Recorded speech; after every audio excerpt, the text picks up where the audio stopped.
Este programa é uma produção independente e todo o conteúdo é de responsabilidade de seus idealizadores.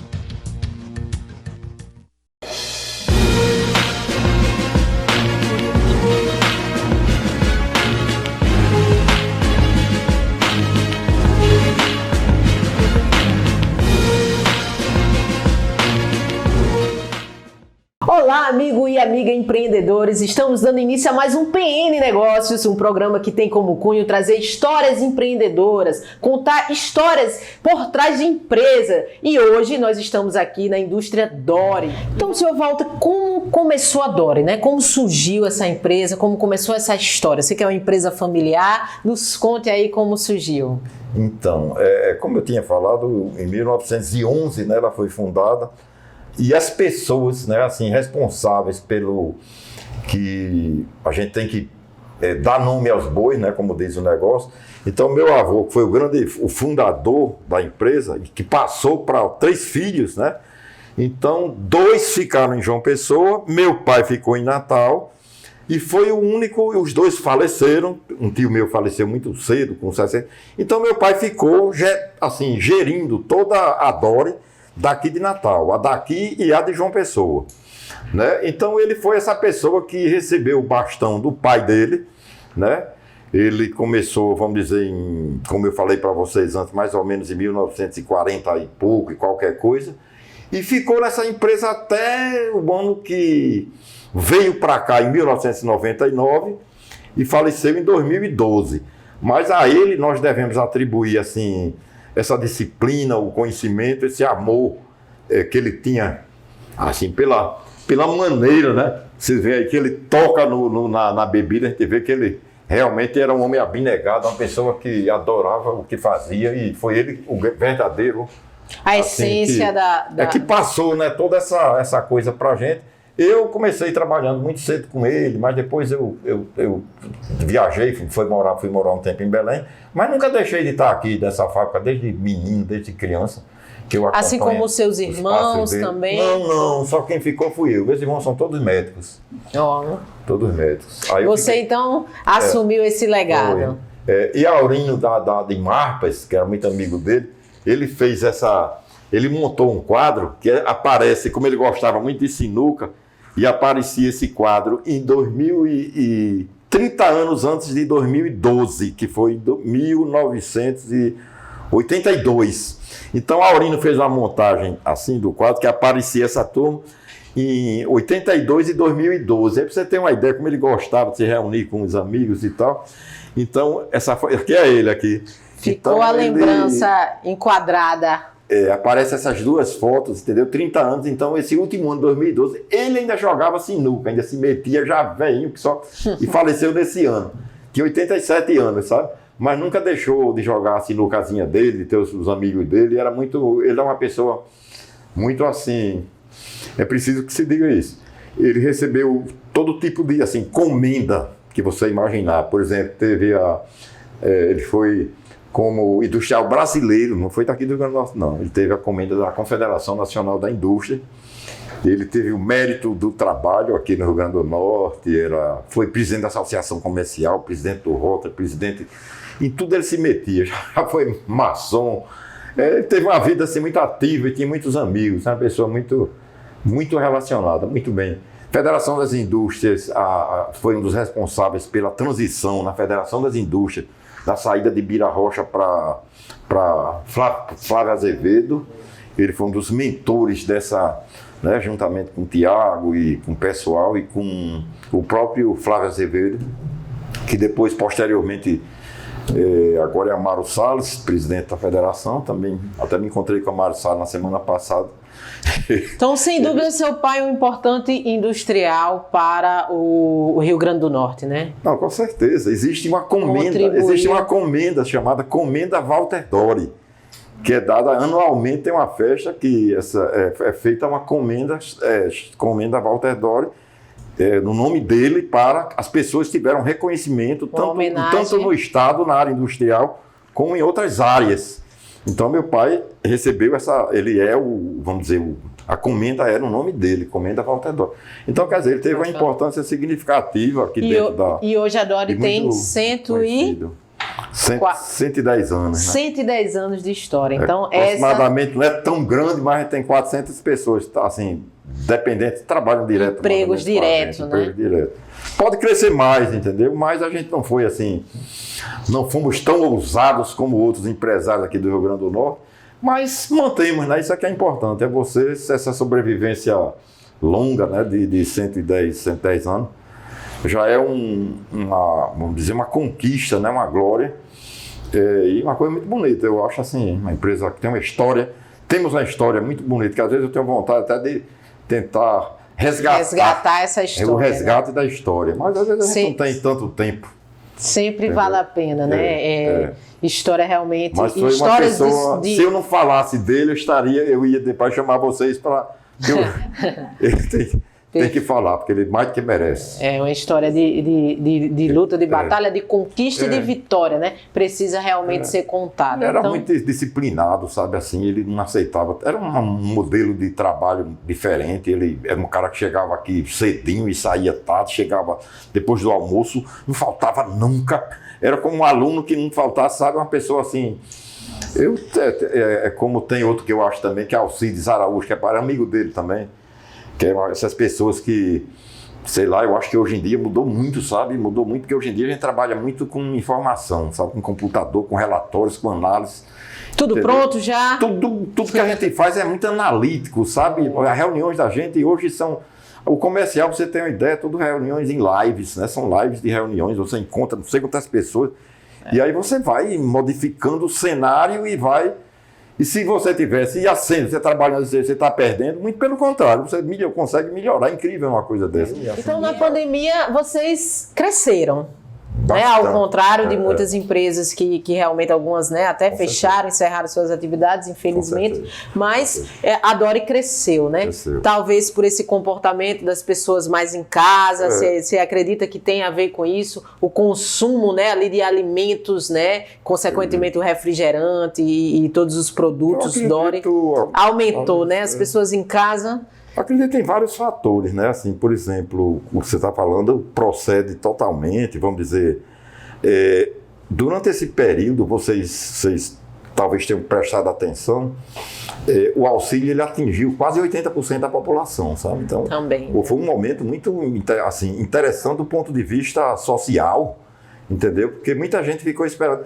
Mas a gente sabe, minha gente, que o governo não é feito para auxiliar, o governo é feito para incentivar, através dos bancos, buscar, vamos dizer, caminhos de expansão, tá entendendo? As pessoas têm que ser produtivas, a sociedade é muito competitiva, e se as empresas não forem competitivas, e se as pessoas também não forem competitivas, então a competição ela já nasce na educação, a educação é o ponto fundamental. E o empreendedorismo, né, que muda vidas, também, né? Claro, exato, o empreendedorismo, exatamente, meu avô era um cara empreendedorista, como meu pai também foi. Muita gente com auxílio empreendeu, né? Outros conquistaram, vamos dizer assim, uma renda que nunca tiveram, né? Exato, desse lado, né? Por exemplo, muita gente que não tinha nada, não recebia nada, absolutamente nada, passou a receber. Muitas empresas fecharam, empresas pequenas, empresas médias, porque não suportavam. Porque houve também os reflexos da pandemia na sociedade como um todo. Mas sobre perspectivas, né? A gente falou aí um pouco da pandemia, desse impacto da pandemia e até dessa via em que a Dori entrou, de crescimento, né, em meio à pandemia, apesar de toda a complexidade, de toda a tristeza que foi gerada durante a pandemia.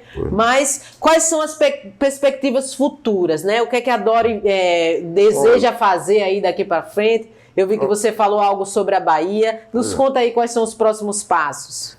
Assim, eu gostaria de deixar claro também que a nossa empresa ela tem uma divisão na área de gerencial, nossa é muito bem dividida, sabe? Então a gente tem os departamentos, geralmente empresas de refrigerante, o comercial, industrial e administração geral, sabe? Eu seria o administrador geral da empresa.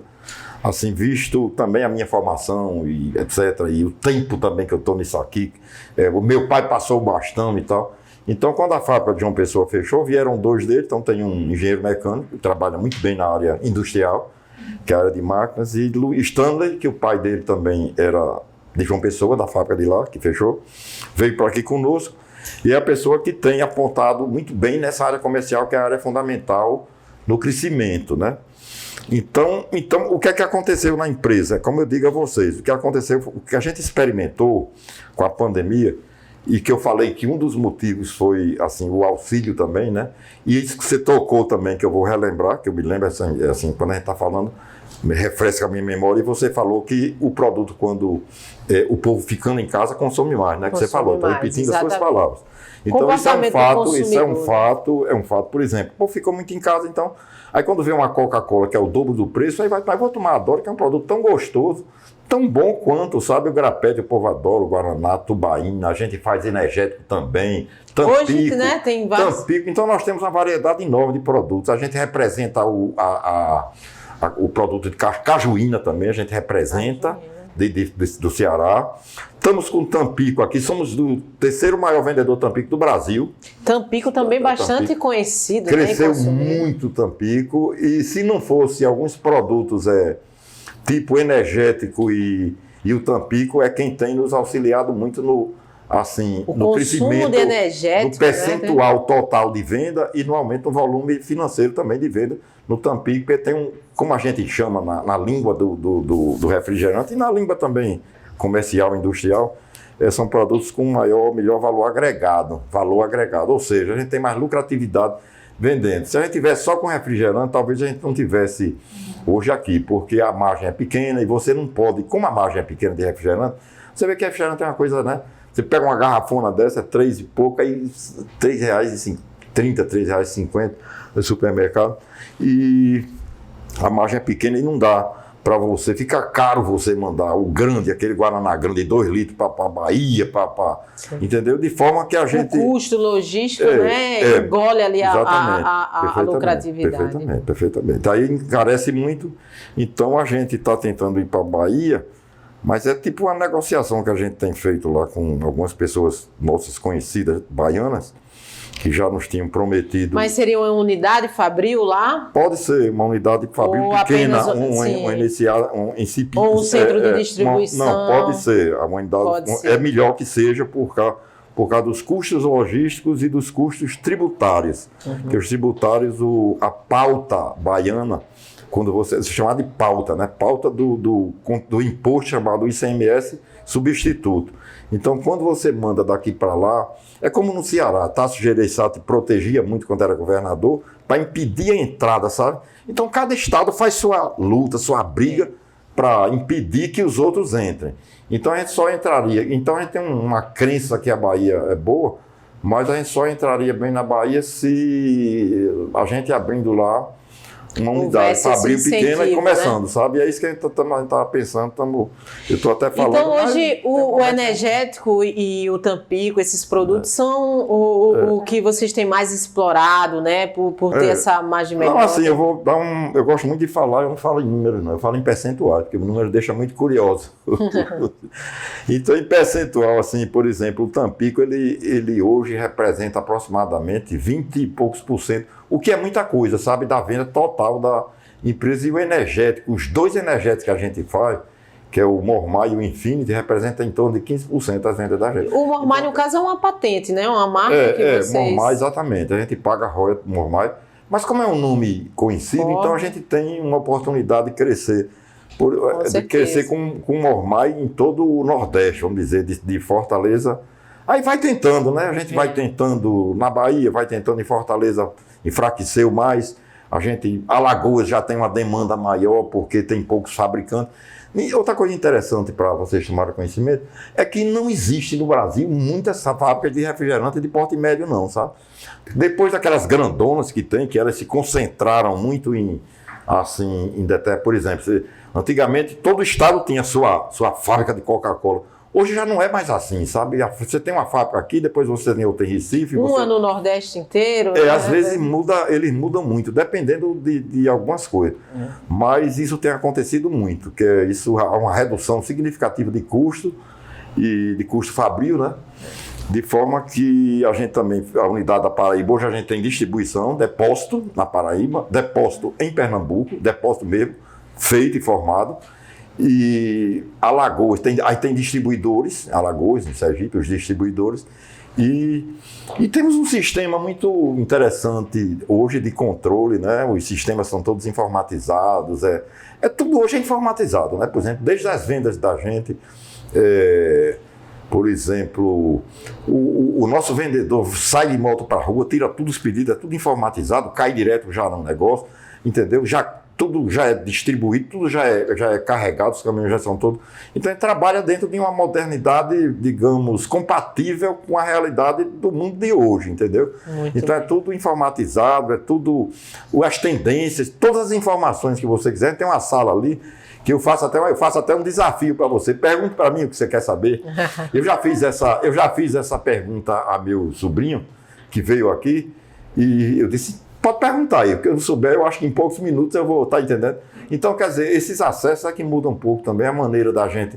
Acabou um pouco aquele trabalho exagerado, demasiado, que você tinha que datilografar e máquina de. Entendeu? Processamento, não sei o quê. Hoje não tem. Hoje as informações são através de relatórios, a gente faz previsões, tendências, entendeu?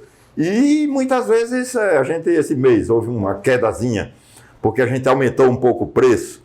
Mas a gente espera necessário, né, para conseguir. Porque aumentou tudo. Exatamente. Açúcar custava R$80 um saco de açúcar, hoje é 142, 140, tá entendendo?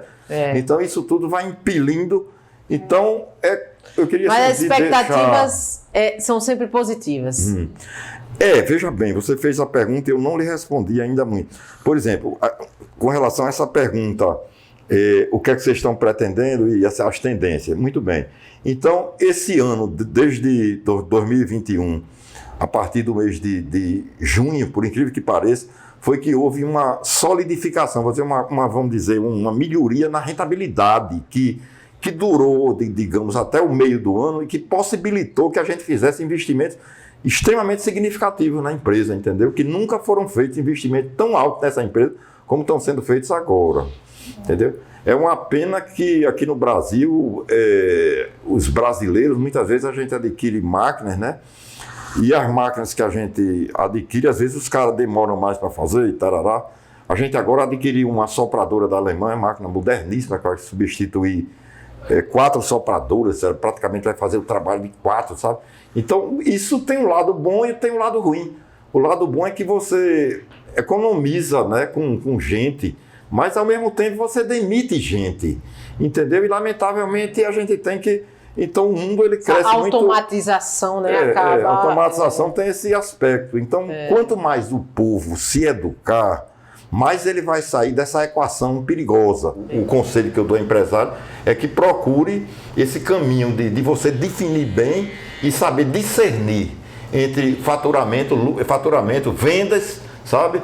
E rentabilidade. Conhecer bem essa parte financeira e com profundidade sua empresa. Com profundidade, para você entender que a rentabilidade é o único elemento que faz você acreditar no investimento. Você só pode investir se você tiver consciência da rentabilidade. Se você não tiver, nem se meta, porque aí você vai entrar num beco sem saída.